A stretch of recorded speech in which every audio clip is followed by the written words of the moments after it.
When it comes to checking the fluid level in your oil bath axles, it can be tricky. Now, when it comes to knowing when to change the fluid in your oil bath axles, that can really be tricky. So let's take a look. I'm going to show you a few things that help me, it makes it a little easier for me, and then we'll talk about and I'll give you my opinion on when I think it's time that you should change your fluid. So here I have a Dexter 8K narrow shoe. In the Dexter axles, they make a full width shoe, then they make one that's a little narrower, so you can go to a wider treader, but it is oil bath. That being said, oil bath, you can have oil bath from 3,500 pound axle all the way up to 16K, and this would apply to any of those. So something you need to do, you need to check the fluid level before each trip. I know that sounds like it may be an overkill, but just a quick walk around, as long as your caps are clean, it really is pretty easy to see that. Where it becomes tricky, if your cap is cloudy, if it is sun-baked, discolored, so forth and so on, it is hard to take a look at it. If you're new to the channel, you won't know yet how much I try to push maintenance. If you've been watching the channel for any time, I try to push maintenance quite a bit, just to save you some money and get longer life out of your equipment. If you do proper maintenance, you can extend the life. Now, I'm going to tell you, I'm a guy that really believes in maintenance. Now, I'm not a guy that's just going to throw bubble gum and baling wire on it to see how many years I can get out of it. If it's worn out, if it's beyond its life, I'm going to chunk it, I'm going to replace it. But you've got to do your maintenance. I'm big on owner's manuals, I'm big on service manuals, but just remember, at the end of the day, many of those are minimum. You know, check it at this point, that is as long as it needs to go. Just like changing the oil in your vehicle, those numbers have changed. I see some vehicles that have 10,000 mile oil changes, some 7,000 mile, some of you may change it every 50,000 miles. I don't like those little countdown clocks or percentage rates. Most of those are just dummy gauges that just work off time. They're not doing an oil analysis. They're not pulling an oil sample. They don't know if your engine's eating bearings. They don't know what's going on. They're just trying to get you to the warranty and get past the warranty and get you on down the road. So do your homework and do whatever is best for you in maintenance. I'm just going to give you my opinion. So in my opinion, the first thing you can do to make it easier on your walk around is just make sure you have a clean cap. This one here is cloudy. It likely has some moisture for some humidity. We're very humid where we're at, and it's just kind of crappy looking. So at the very least, you're going to need to pull the cap, clean the cap, and while you've got that down, replace your oil. So I'm going to grab a drain pan. We're going to go ahead and pop the cap off of this and see what the oil looks like. On the plastic caps, I prefer to use some type of removal tool. I will tell you, these are getting harder to find. If I can find a link to one, we'll leave it in the description below. I see people making them. Sometimes you can find a socket, like in the axle socket nuts and stuff like that. You can use a pair of channel locks or a large crescent wrench, but sometimes it will deform the cap and cause it to leak. If it has any age or any sun baking on it, can cause it to crack. So just do what you can do with that. If you can find a tool like this, now that being said, they do make a couple different sizes depending on what size axle you have. So you may have to get two tools if you're running multiple treaders. It just does a little better job of taking it off. So we're just going to tap it off.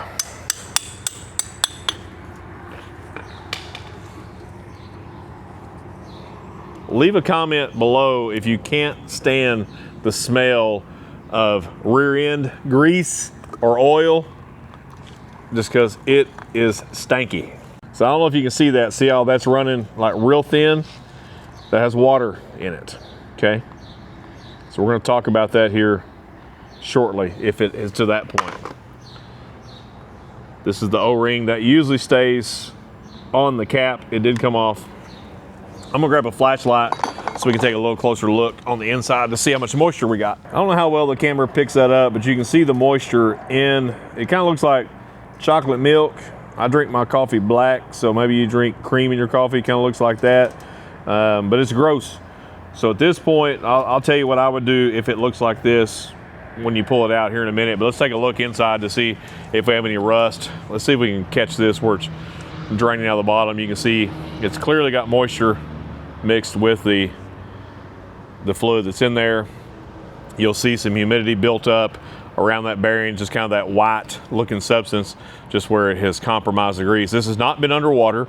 This has just been setting a long time. I just have this axle for demo purposes. To my knowledge, this axle has never been opened. So it has been sitting around for a long time. So just the humidity from the atmosphere, which brings up the question, well, I don't pull my trailer, do I have to do any maintenance? No, you don't have to, but I would for sure recommend you doing your maintenance, because it just sitting here and getting moisture in it can compromise it. That bearing is pretty gross. So I stress a lot to make sure you read your owner's manual. A lot of people don't. I'd say, I'd probably go as far as saying most people don't, have no clue, whether it's from your trailer that you're towing or your tow vehicle.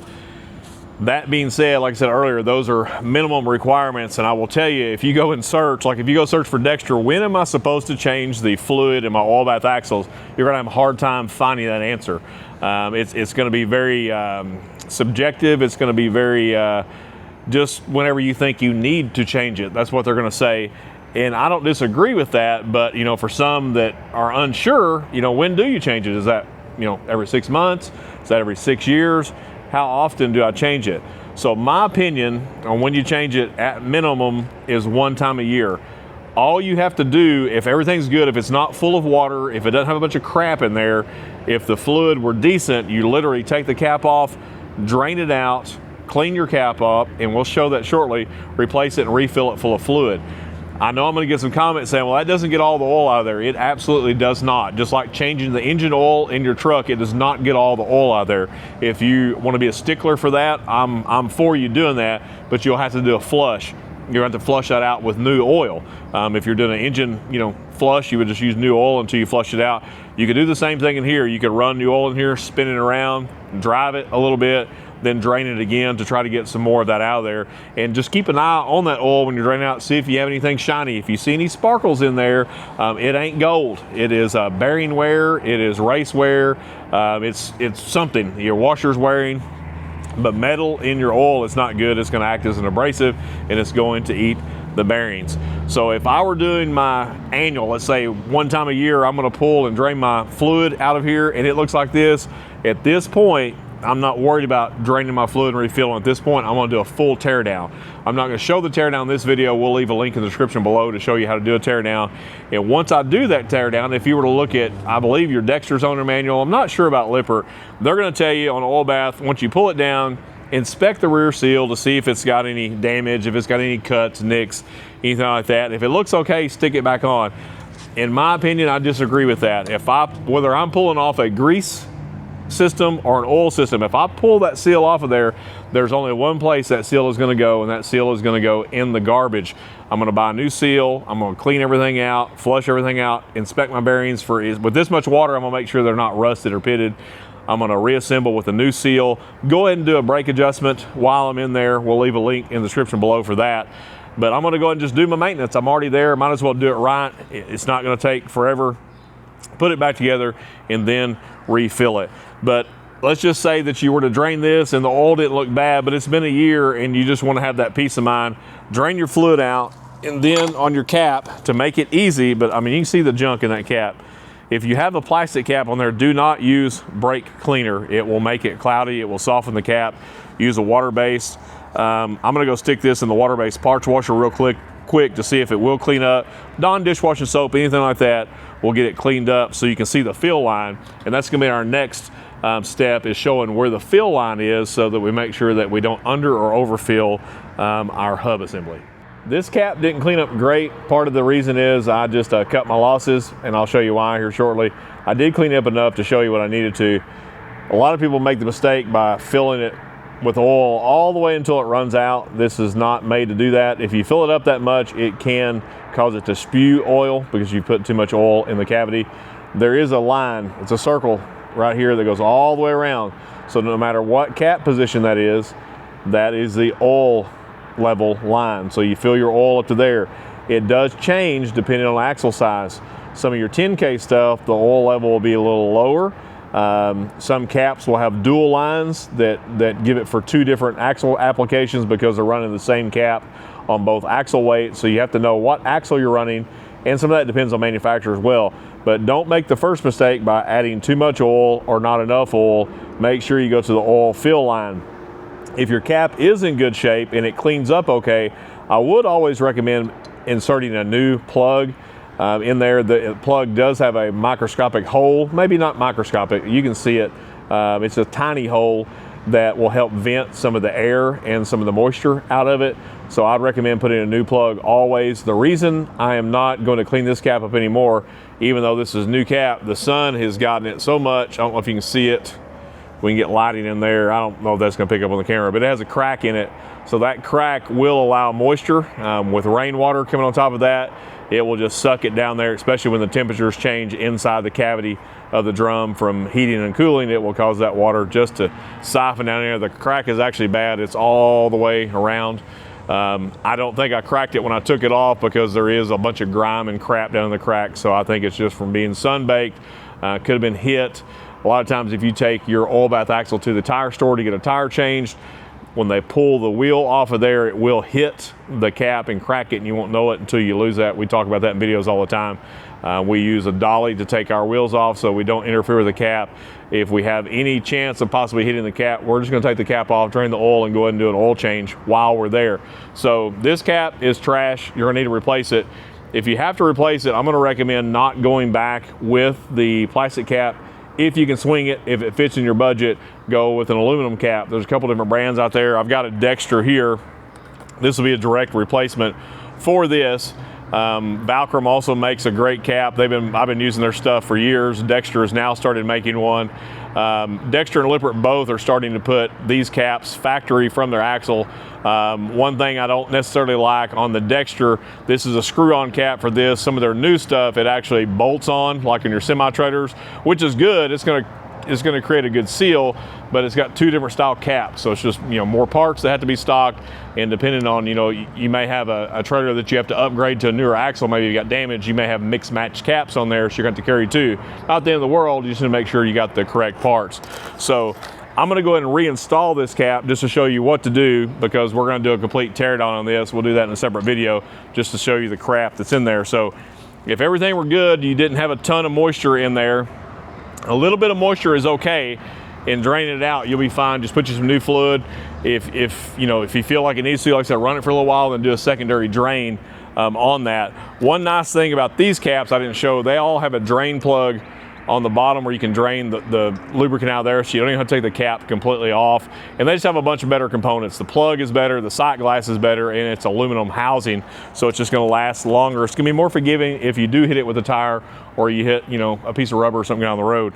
So the first thing you would want to do after you cleaned the cap up, inspected it, make sure it is good to go. We always replace the O-ring. Now you can look at it. If the trailer's not that old, you don't have to do it every time, but you can look at the condition of the O-ring, and if it's fine, if it doesn't feel hard and brittle, doesn't have any nicks in it, it's okay to reuse it. I just like replacing it because they're cheap and I don't have to worry about it. So you're just going to tighten the cap back on. These all have a torque spec on there, and that does vary. If you have a torque wrench that fits that, good for you. I don't. So I'm going to hand tighten it.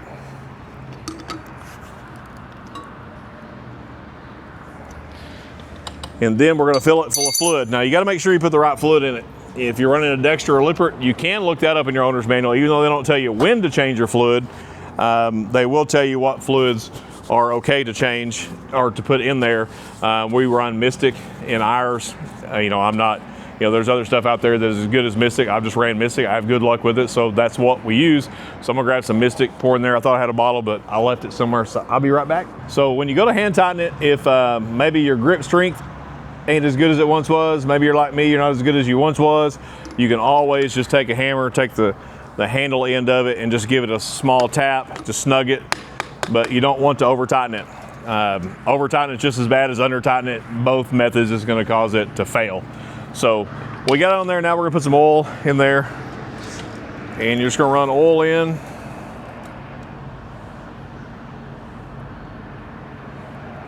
You can spin it around.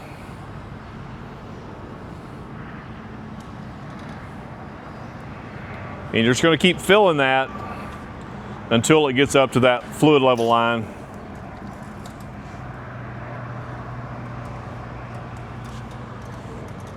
And that's just that little ring that goes around it, just right in there.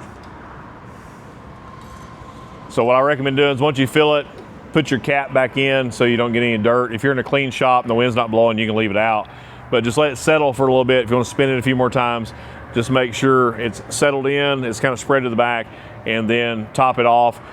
Drive it, your first couple of trips, and just keep, you should check it every time. I know not everybody does that, but keep a bottle of oil with you, keep an extra cap with you, because if that comes off, it's gonna lose its lubrication pretty fast and it's gonna cost you some dinero. So just be careful about that. Once you get that filled up, just wipe the cap down, put your rubber plug back in it, and you're good to go. So my recommendation on when to change the fluid is minimum 1 time a year. I'm not saying do a tear down, I'm saying change the fluid. If you run hot and heavy, if you're ripping on a weekly basis, I'm gonna recommend just, maybe drain it a couple times a year. Use your judgment on that. Or if you're going different climates, maybe you're a hot shotter over the road and you're going from hot, humid climates to cold weather, you may get some milky substance in there. Or if it's in a wet environment, you may have a cracked cap, you may suck some moisture in there. At that point, you're gonna have to determine, it looks pretty rough, I'm not gonna gamble it, I'm gonna do a tear down on it. Just to make sure my bearings haven't been compromised, make sure I don't have any rust, and go ahead and check that rear seal, because these rear seals will fail. The main cause of the rear seal fail is due to extreme braking, over braking, improper adjustment. It gets hot and it will just cause the seal to fail, and you'll lose the oil out of the backside. When that happens, it's going to coat your brakes, it's going to make your brakes inoperable, and it's just going to cost you a mess. You can get those brakes so nasty that they're not going to work and they may not be able to be cleaned up. They're going to have to be replaced, and depending on the axle manufacturer and size of axle, it can be very costly, and it can be prevented.